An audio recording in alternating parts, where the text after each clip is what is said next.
Eto na, isa-isa nang nauungkat ang mga kahayupan nitong si Inday Lustay. Ang COA na po ang nagre-request. Hindi po ang mga politiko ha. Baka sabihin, pinopolitika na naman siya. COA na po. Pinababalik yung 12.3 billion. Billion po hindi million. Billion. Na misuse budget. Nung siya ay DepEd Secretary.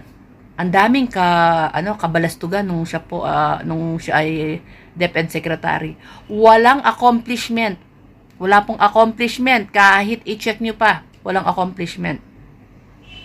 Misuse budget 12.3 billion. Saan napunta?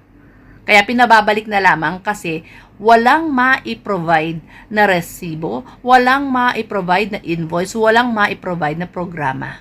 So, nasaan ang pera natin? Nasaan ang pera ng taong bayan? Nakakaloka. Nakatutok tayo dun sa 125 confidential fund.